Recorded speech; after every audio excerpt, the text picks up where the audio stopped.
Bora para mais uma leitura, finalmente.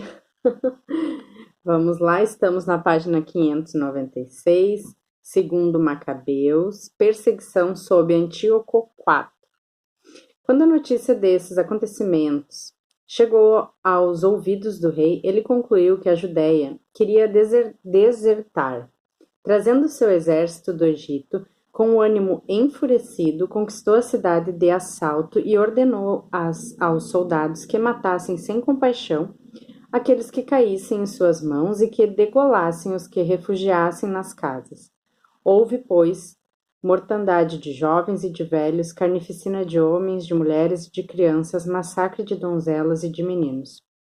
Em 3 dias houve 80.000 vítimas, das quais 40.000 foram mortas e outras tantas vendidas como escravos. Não satisfeito com isso, o rei ousou penetrar no templo, o mais santo de toda a terra, conduzido por Menelau, que foi infiel às leis e à pátria. Tomou com as mãos profanas os vasos sagrados e com as mãos impuras apoderou-se das oferendas feitas pelos reis anteriores ao proveito, honra e glória do templo. Antíoco enchia-se de orgulho, mas não percebia que o Senhor se havia irritado momentaneamente por causa dos pecados dos habitantes das cidades. Daí esta indiferença pelo templo, porque se os judeus não fossem por demais culpáveis, a exemplo de Heliodoro, enviado pelo rei Seleuco para inspecionar o tesouro, ele teria sido flagelado logo que chegou e repelido de sua audácia. Na verdade, Deus não escolheu o povo por causa do templo, mas escolheu o templo por causa do povo. Foi por isso que esse, depois de ter participado dos males do povo, teve em seguida parte com ele nos favores divinos e, desamparado no tempo da cólera, foi restaurado com toda a sua glória por ocasião da reconciliação com o soberano Senhor. Tendo Antíoco roubado ao templo 1.800 talentos, voltou sem demora para Antioquia. Com o espírito exaltado, ele cria, em sua soberba, poder navegar sobre a terra e caminhar sobre o mar. Contudo, por motivo de seu ódio para com os judeus, deixou atrás de si oficiais com a incumbência de molestar o povo em Jerusalém. Felipe da Frígia, mais bárbaro ainda que seu senhor, no monte Garizim, a Andrônico, e adjunto a este Menelau, que se encarniçava contra seus concidadãos de modo mais terrível que os outros. Enviou também o Misarca, Apolônio, à frente de um poderoso exército de 22.000 homens, com a ordem de matar todos os adultos e de vender as mulheres e as crianças. Chegou, pois, este a Jerusalém, fingindo intuições pacíficas, esperou até o dia santo de sábado e, apanhado os judeus desocupados, ordenou às suas tropas pegarem em armas. Todos os que saíram para ver o espetáculo foram massacrados e, percorrendo a cidade com seus soldados, matou um grande número de pessoas. Judas Macabeu. Judas Macabeu retirou-se com um grupo de outros para o deserto, vivendo com os seus companheiros nas montanhas com animais selvagens e alimentando-se com plantas para não se contaminarem. Aumento da perseguição. 6. Pouco tempo depois, um velho ateniense foi enviado pelo rei para forçar os judeus a abandonar os costumes dos antepassados e banir as leis de Deus da cidade, macular o templo de Jerusalém, dedicá-lo a Júpiter olímpico e consagrar o do Monte Garizim, segundo o caráter dos habitantes do lugar, a Júpiter, hospitaleiro. Dura e penosa foi para todos essa avalanche de mal. O templo encheu-se de lascívias e das orgias dos gentios que se divertiam com meretrizes, uniam-se as mulheres nos átrios sagrados, introduzindo coisas ilegais. O altar estava coberto com vítimas impuras, interditas pelas leis. Não se permitia mais a observância do sábado, a celebração das antigas festas, nem mesmo confessar-se judeu. Em cada mês, no dia natalício do rei, realizava-se um sacrifício aos judeus, eram odiosamente forçados a tomar parte do banquete ritual e, por ocasião das festas em honra de Dionísio, deviam forçadamente acompanhar o cortejo de baço, coroados com era. Por instigação dos Ptolomeus, foi publicado um decreto que obrigava as cidades helênicas dos arredores a tratar os judeus do mesmo modo e levá-los à participação dos banquetes rituais, com a ordem de matar os que recusassem adotar os costumes helênicos.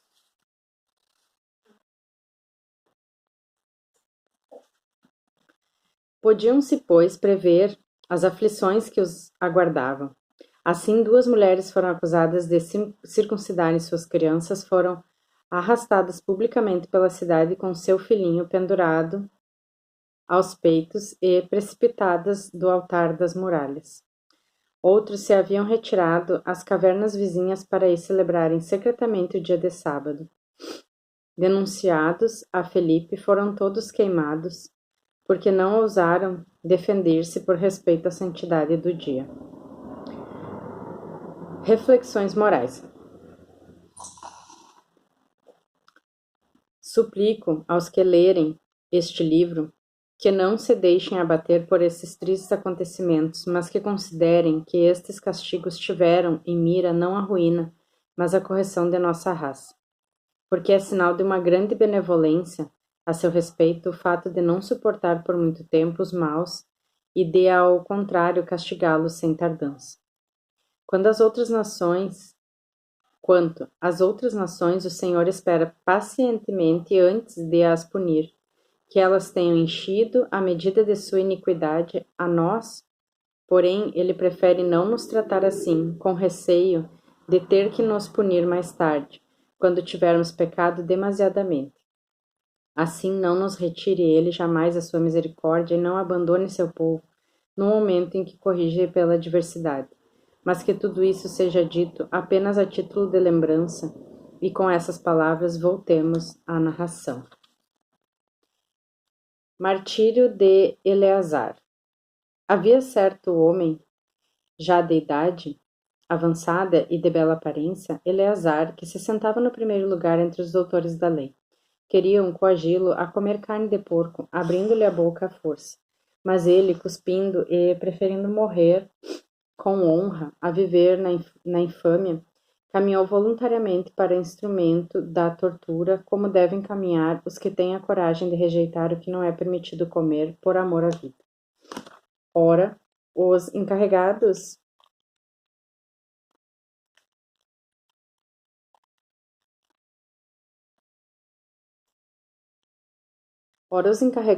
deste ímpio banquete ritual, já desde muito tempo, possuíam relações de amizade com ele. Tornaram-no à parte e rogaram-lhe que fizesse trazer as carnes permitidas, que ele mesmo tivesse preparado e comê-las como se fossem carnes do sacrifício, conforme ordenara o rei. Desse modo, ele seria preservado da morte e granjearia sua benevolência em vista da antiga amizade deles. Mas ele, tomando uma bela resolução digna de sua idade e da autoridade que lhe conferia sua velhice, do prestígio que lhe ortogavam seus cabelos brancos, da vida íntegra conservada desde a infância, digna sobretudo das sagradas leis estabelecidas por Deus, preferiu ser conduzido à morte.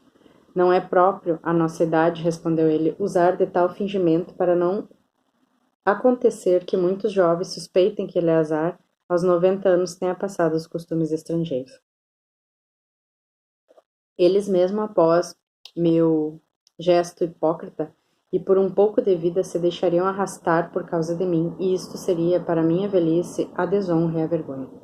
E mesmo se eu livrasse agora dos castigos dos homens, não poderia escapar nem vivo, nem morto das mãos do Todo-Poderoso.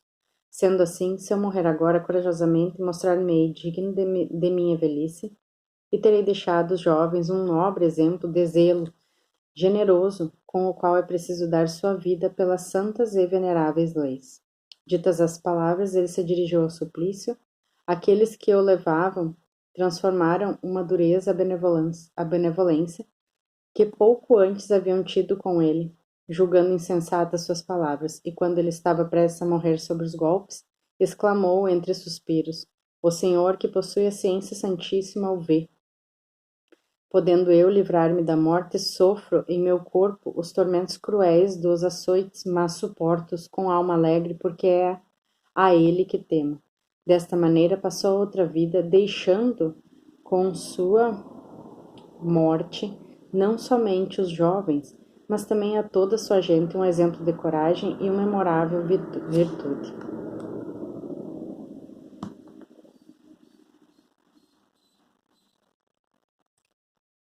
Vou ler de novo, tá?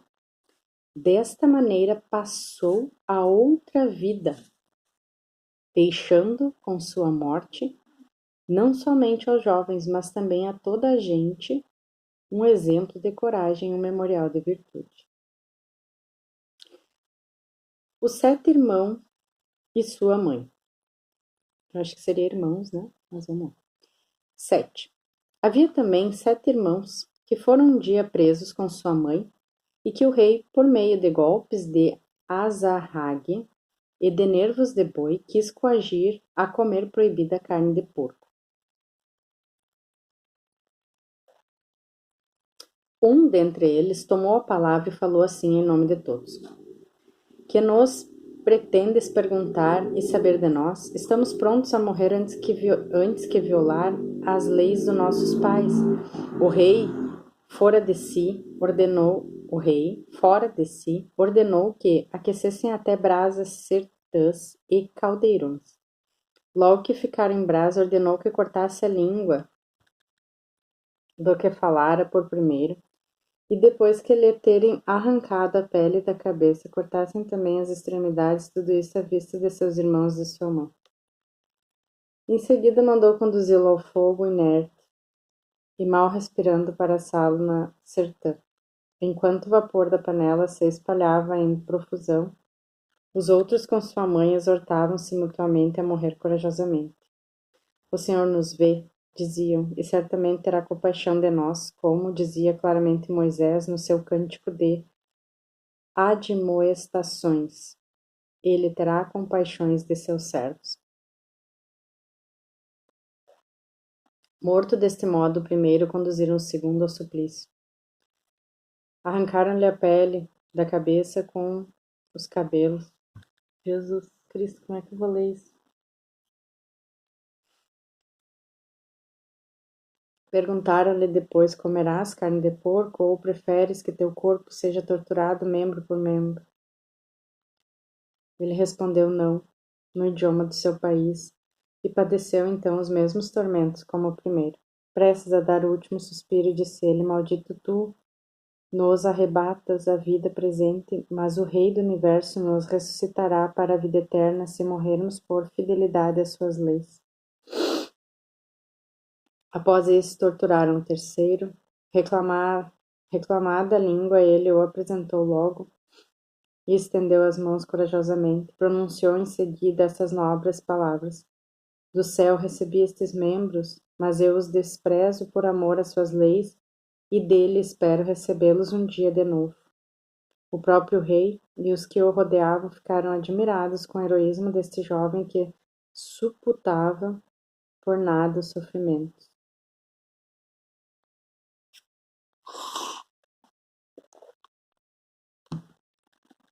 Morto este, aplicaram os mesmos suplícios ao quarto. E este disse, quando estava a ponto de expirar: é uma sorte desejável perecer pela mão humana com a esperança de que Deus nos ressuscite, mas para ti, certamente não haverá ressurreição para a vida. Arrastaram em seguida o quinto e torturaram-no, mas ele, encarando o rei, lhe disse: ainda que mortal, tens poder sobre os homens e fazes o que queres. Não penses, todavia, que nosso povo seja abandonado por Deus. Espera, verás quão grande é a sua potência e como ele te castigará a ti e a tua raça. Após isso, fizeram achegar-se o sexto, que disse antes de morrer: não te iludas, nós mesmos merecemos esses sofrimentos porque pecamos contra nosso Deus e, em consequência, recebemos esses flagelos surpreendentes. Mas não creias tu que ficarás impune após haveres ousado combater contra Deus. Particularmente admirável e digna de elogios foi a mãe que viu perecer seus 7 filhos no espaço de um só dia, e o suportou com heroísmo, porque sua esperança repousava no Senhor.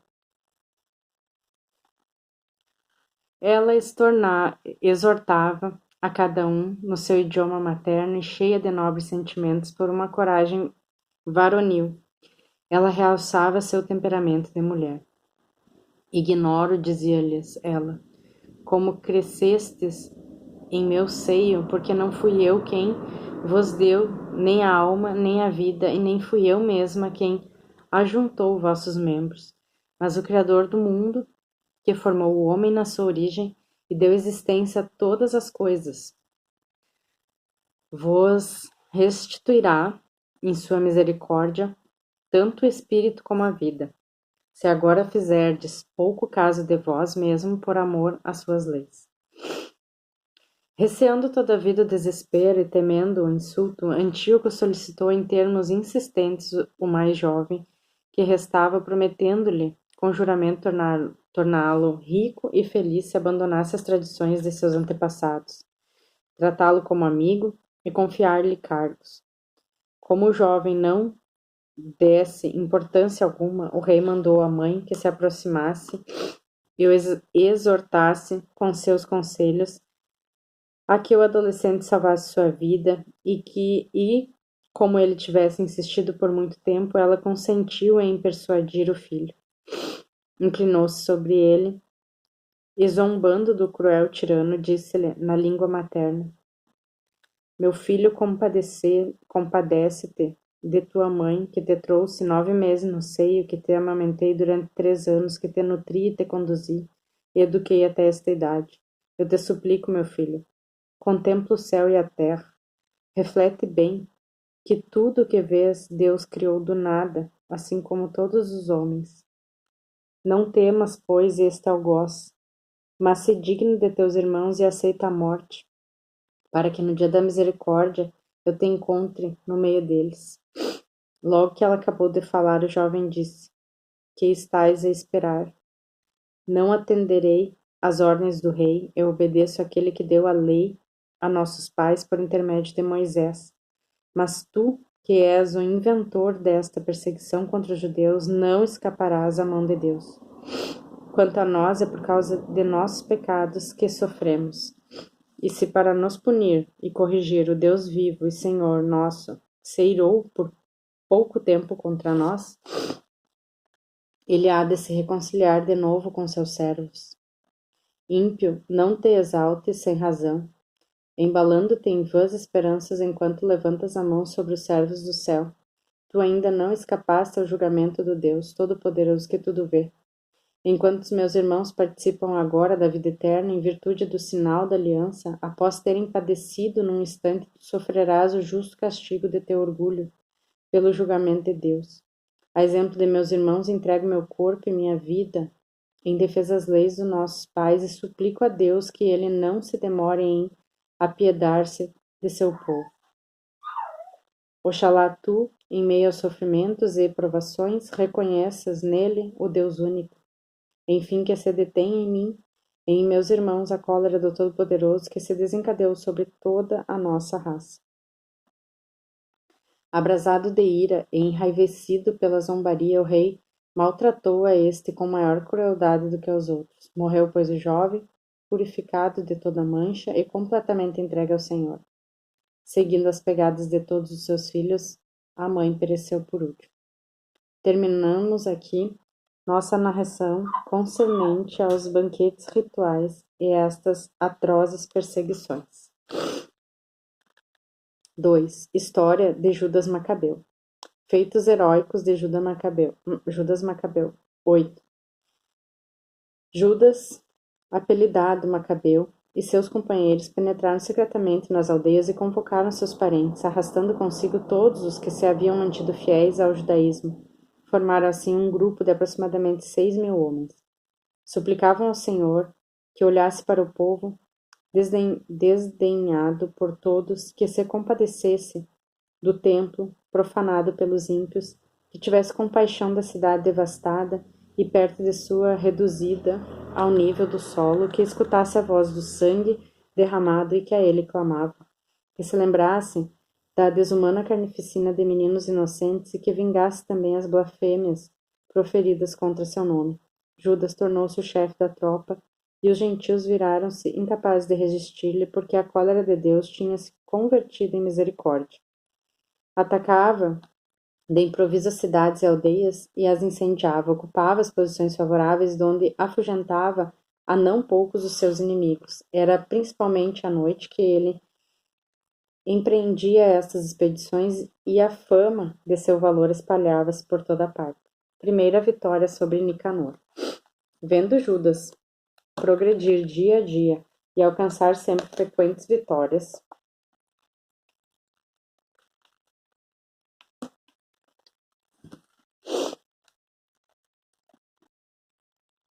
Felipe escreveu ao governador de Selesíria e da Fenícia, Ptolomeu, e pediu-lhe auxílio para defender os interesses do rei. Imediatamente esses designou a Nicanor, um dos primeiros amigos do rei e filho de Patroclo,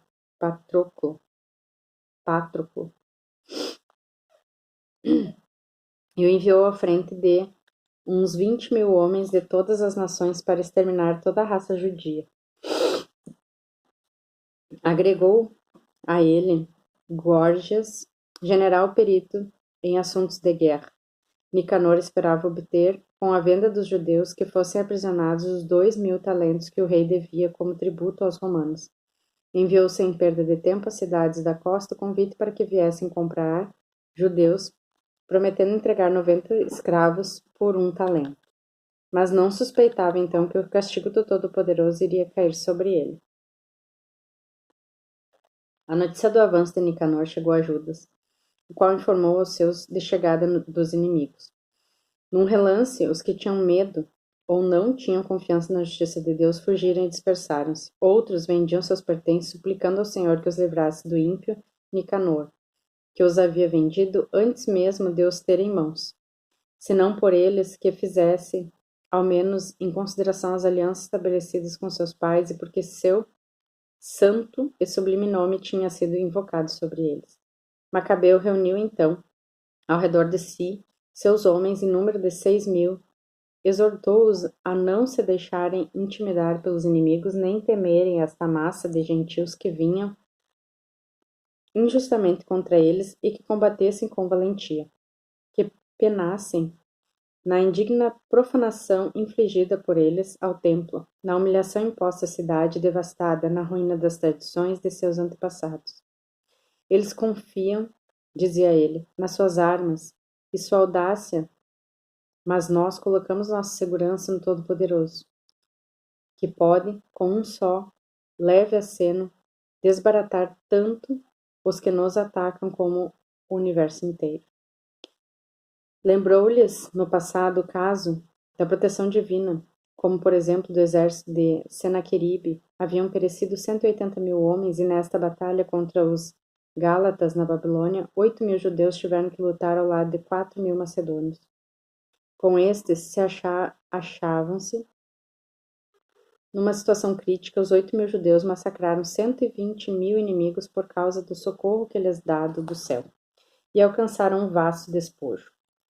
Após ter confrontado seus companheiros e tê-los preparado a morrer pelas leis e pela pátria, dividiu o exército em 4 corpos, colocando à frente destes seus irmãos Simeão, José e Jonatas, como também Eleazar, cada qual chefiando 1.500 homens.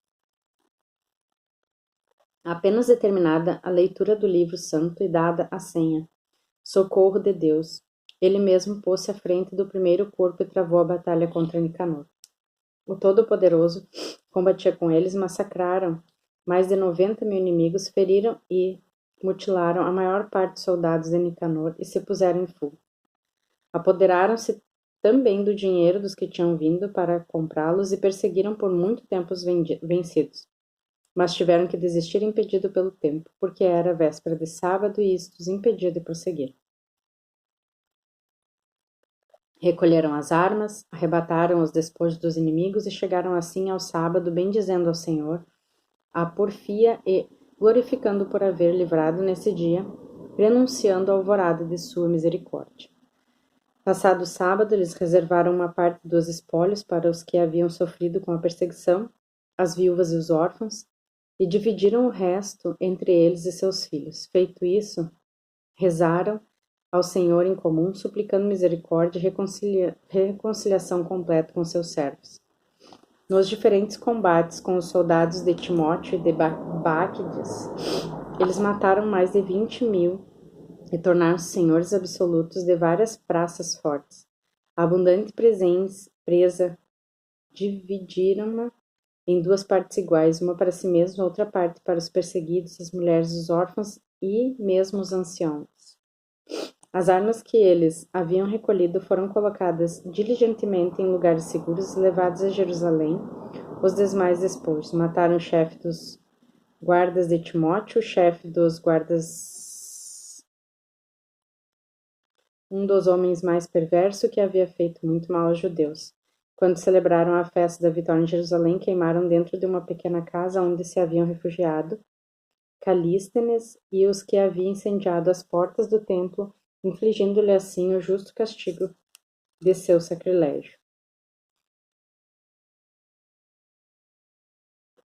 O tríplice celerado Nicanor, que fizera vir 1.000 negociantes para lhes vender aos judeus, humilhado, graças a Deus, por aqueles que ele desprezava profundamente, despojou-se da vestidura de honra e, atravessando o interior do país sozinho, como um fugitivo, chegou a Antioquia.